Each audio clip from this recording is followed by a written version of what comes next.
Hello everyone, this is Kai Rimdo here for another video. I'm not sure if you would call this a rant or a discussion, but the topic of this video is, do horror fans not have open minds, and do they set their standards too high when a new installment of a horror franchise that they like is being made. Now, the main reason why I want to do this is because I've noticed that most horror fans have the same opinions, about horror movies, and I got some horror movies here that most fans will usually say that they hate. I will mention one movie in this video that I do not have yet in my collection. Actually two yet. They are Jason X and Friday the 13th remake. Now, again, I'm not trying to offend anyone out there. I'm not trying to offend Piswell, because I know that his whole video about his Halloween collection and his Friday the 13th collection kind of set off this idea. If he's watching, then this is just my thoughts. If, like, for instance, like, anybody from the MichaelMyers.net fan group, ends up finding this video, again, this is my opinion, and anyone else. Alright, most horror fans seem like they set their standards too high. They set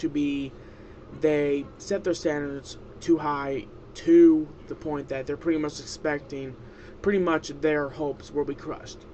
I feel like horror fans are not easily pleased compared to the action movie fans and the sci-fi movie fans, and also the anime fans as well. I feel like compared to anyone else, they seem the most flat out, what's the whole term, serious about horror movies and what movies they like and what movies they don't like, and with some movies they even black sheep it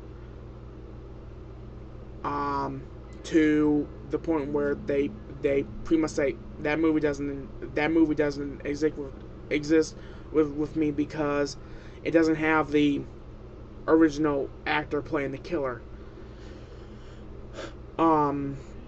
With me, I grew up pretty much saying, you like what you like, you do not follow what anybody else says. I grew up to where everybody has to have an open mind, because in life you need a open mind. A lot of people need to be more open-minded, in my opinion.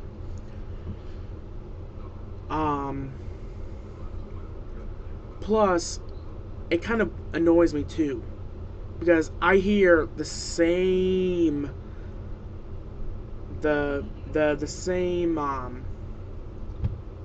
arguments or comments from the horror fan base. They say the same stuff. They may either change it slightly, but it's still pretty much the same thing. One thing is, for instance, remakes. Most people don't mind remakes. Actually, to be honest, when it comes to remakes, that's split half the middle. It all depends on the remake. The Texas Chainsaw Massacre remake is very well received by fans. It's personally, I prefer it over the original, which is something that a horror purist they don't want you to say that, because that's like saying that that's almost like a big slap to the face to them, and they get easily offended by that as well. They will argue about it and say, this is why the original better, and this is why the remake is shit. My reason for liking the remake over the original is, when I saw the original Texas Chainsaw Massacre, I was absolutely bored with it. It took me a few watches to finally say, hey, I actually like this movie. Because I got so used to seeing a pissed off Leatherface and tons of action. Tons of non-stop chaos. The second horror remake, slasher remake that came out, Halloween, that movie is mixed. There's people that like it, and then there's people that hate it. For the fans that hate it, which I'll bring out the movie right now, the main reason why they hate it is for a simple fact. Rob Zombie's directing style is very raw. He's very let me put it this way, he doesn't hold back. Sorry, I got a piece of hair. Compared to John Carpenter's style, a lot of people feel like Rob Zombie had too much blood in his movies. They feel like it's a bunch of white trash stuff. The main problem I have with that is that Rob Zombie was not going to make the movie if John Carpenter said no to it. John Carpenter told Rob Zombie to make the film his own. That's what people don't realize. That's why most of the time they don't research the basic facts. In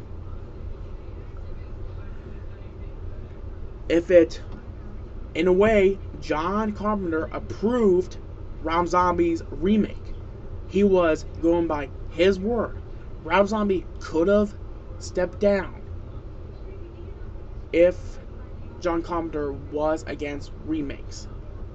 But John Carpenter trusted Rob Zombie enough to do it. Another thing they have is freaking Gal Taylor Compton. Alright, I'm not saying this because I met her, and two, I would gladly date her if she asked me, because she's very beautiful, and I love her personality and all that. I prefer her personality over Jamie Lee Curtis's. And like I said, that's a big no-no. You don't say that. You know, Jamie Lee Curtis, to a lot of your purists, is the first final girl. No, she's not. You know why I say that? Before Halloween, there was Texas Chainsaw Massacre. And before that, there was Psycho. So, the first Scream Queen, if you will, was Janet Leigh. Because guess what happened? The shower murder scene became so iconic that Bugs Bunny even parodied it. And Looney Tunes Back in Action, it was parodied so parodied so much, and it was I should say tributes to it so much by different media. Looney Tunes did it, and probably countless others. If you watch certain horror movies, there is a Psycho influence. Because Psycho created the genre. It was the prototype. Norman Bates, in a way, created Michael Myers. In a way, Leatherface. Even though technically Leatherface was inspired by Psycho. But I watched Texas Chainsaw Massacre 2 with the commentary with what's her name? She played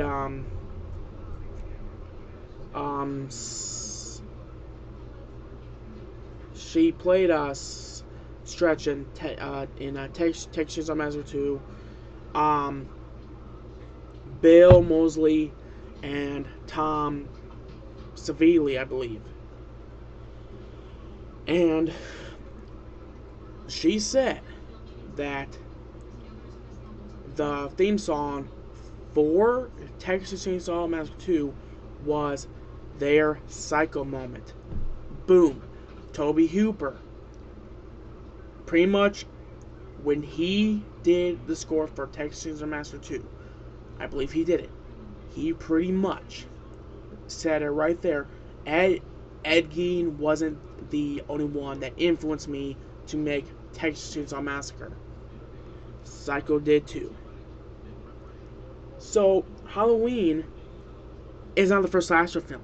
I'm sorry. I'm gonna say it right here now. The first horror character wearing the mask, going on killing people, was Leatherface. It was Leatherface. The first final girl, rest in peace, was Marion Burns. Sally Hardesty. They came before Michael Myers. They came before Jamie Lee Curtis. They came before Pamela Voorhees and Alice. They came before Freddy Krueger and Nancy, and came before Chucky and Andy. Came before Ghostface and Sidney. Came before Victor Crowley and Mary Beth. Come on.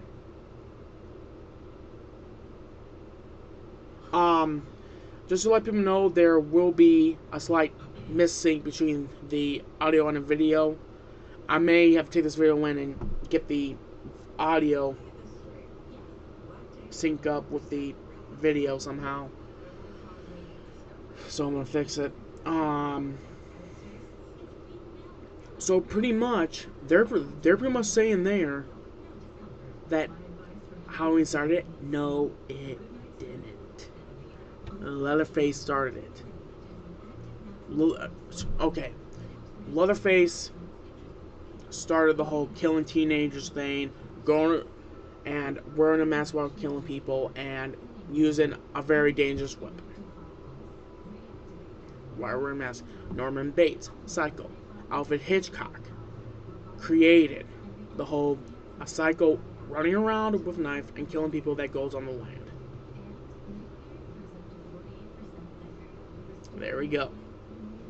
And before that, we have Harry and something portraits. I saw the movie. It actually bored me, but Michael Myers, they did a homage with him in Halloween Resurrections because the main killer lifts up the camera leg and takes out a stake and pierces the victims right here. That was another whole homage. Pretty much saying this movie also influenced Michael Myers. So pretty much, in my own opinion, Texas Chainsaw Massacre started it. Michael Myers brought in the rules. No sex, no drugs, no alcohol, no saying, be right back, etc.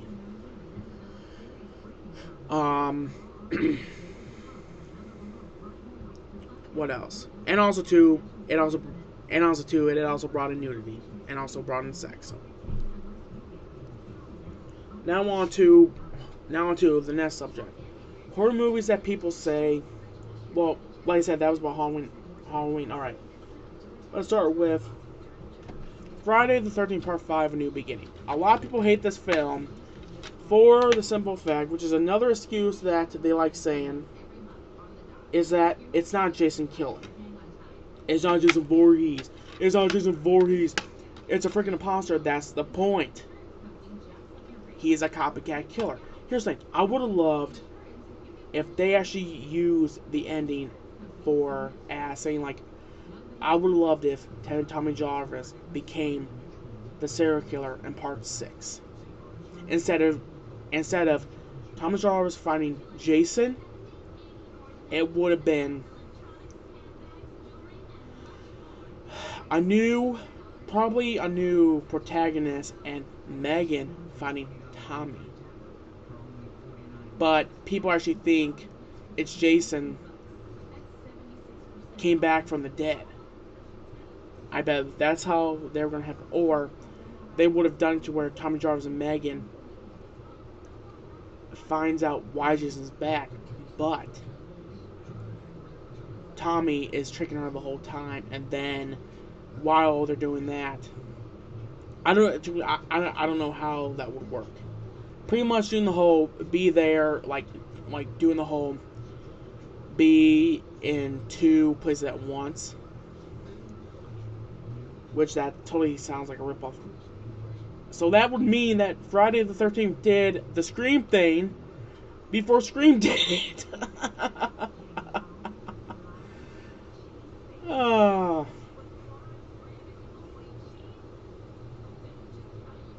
But this movie is not hated on as much anymore, surprisingly. But I wanted to bring this up because once upon a time, this movie was hated by a lot of the fans. And I would like to say, I'm going to be doing a Roy Burns costume for a horror hound. So this is one of my favorites. Friday the 13th movies were enjoyed. Now on to the real Friday the 13th film that a lot of fans hate. Jason Goes to Hell, the final Friday. Let me put it this way. Same reason. Because, well, their excuse for this film is Jason wasn't in it much. Jason wasn't in it much. And like, oh my god, they totally screwed up his character for giving him for like making Jason this like demonic entity.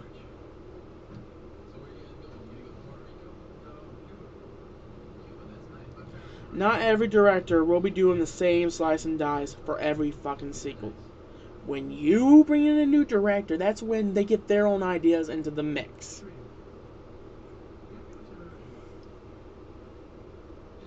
And to be quite honest, I actually do like this film. I really do, and I actually do enjoy this film. It's not one of my favorites, but I enjoy it because one, it was different. I like change. I like different things. I'm not closed-minded. And every time I hear people complain about that movie, I just cross my arms and just say straight off like,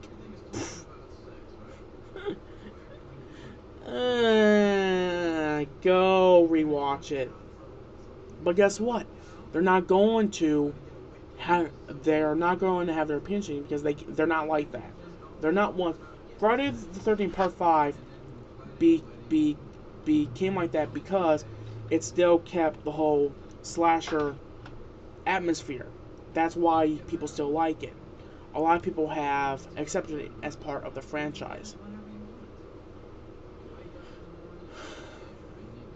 And personally, I wouldn't mind if, for like the new Friday film, if they did bring Roy Burns back somehow, or like bring in that imposter Jason back.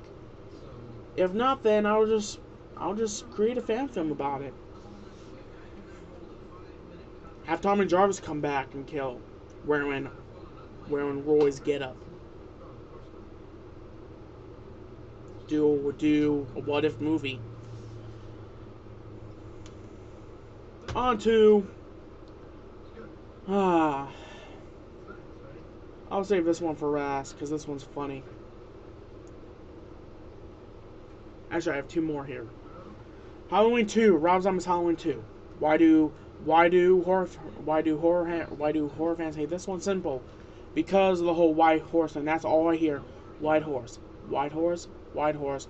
White horse. White horse.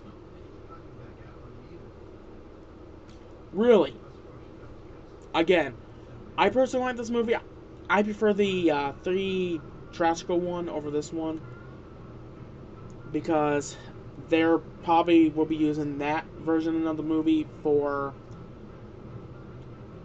to use for Halloween 3, since if it's true, then Scout would come back as Laurie Strode. But like I said, I like this movie personally. It's okay. It's watchable. But the main reason why people hate this film is because of the fact of Hobo Jason and the White Horse. That's all. Halloween 3. Same reason. They don't like it. They don't like it because it's not Michael Myers. It doesn't have no Michael Myers in it, and it's not Halloween to them. To me, I would have to give them the fact that, to me, it's not a Halloween film. But this was during the point that they were going to make, each new Halloween film will be a anthology film, movies. So this one would have been about witchcraft. Halloween 4, instead of bringing back Michael Myers, they would have done a ghost story. So interesting fact about that. It's a good movie. It's a good little scary movie. I enjoyed it. And Jamie Lee Curtis also has a cat, also acts in that, but she doesn't have a speaking role. Actually, she does. She does the. She lets the town know that it's curfew time. You know. Now for the funny one, the one that I always laugh about when I hear people bitching about. The remake of Nightmare on Elm Street. Why do people hate this film? Well, one, it's not Robert Englund. Two, they made him a child molester instead of a child killer, when, to be quite honest, Wes Craven was going to use the whole child molestation story. And I find that pretty interesting that they use Wes's original idea for this. Huh. Hang on a sec.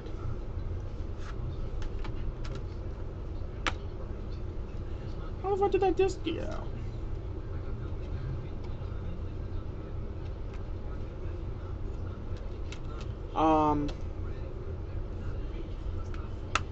Another reason why I don't like it is because of Rooney Mara as Nancy Strode. It's a remake. It's going to be different. You know, that's what they need to realize. It's a remake. It's going to be different. They're not going to expect a shot-by-shot movie like the original. Psycho did that, and it failed miserably.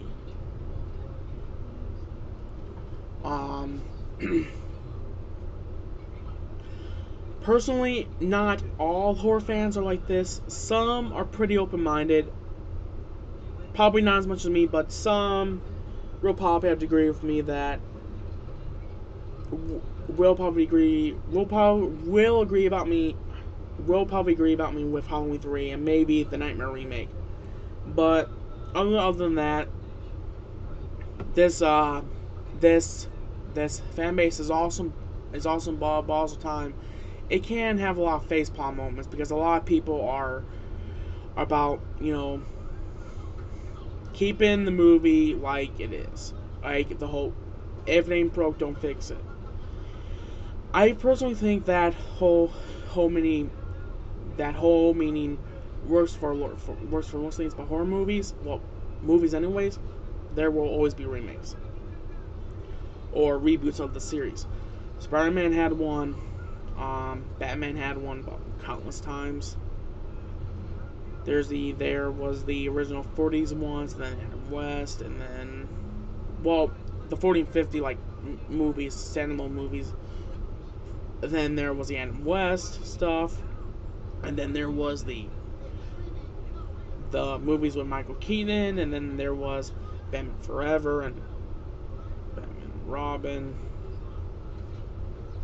that movie, and then there's Batman, and then there's the Christopher Nolan trilogy movies. So this is what I have to say, people. There will be another remake of Nightmare on Elm Street. Let's just hope they get it right. Godzilla, for instance, they got that one right. It's not a horror movie, but they got it right. So, do I think that the horror families will change? No, because like I said, I can't change their opinions, but I can at least attempt to make them say, "Oh, okay, I get it." You pretty much, I'm trying to say here is that when you ask about if a movie's good or not, do not go and judge the film by yourself, by your own standards. If it's a horror movie, keep those expectations low. If it's the new Friday the 13th, keep it low. Do not think it's going to be as good as the first 4 movies. Part 6, which is also regarded as one of the best. Freddy vs. Jason, I enjoyed. Fun movie. And also, do not let anybody bully you because you have your own opinions. I actually got called a poser on this horror group because of my opinion. So supposedly I'm supposed to support his thing. Robert Englund is Freddy Krueger. No one can take that away from him. But I do think someone can also take over the role too. But Robert Englund will always be the man. But anyways, this is Kai Ravendale. And I'll see you all next time when I do probably another mask review. I may do that tonight. I don't know yet. So, peace out, you guys.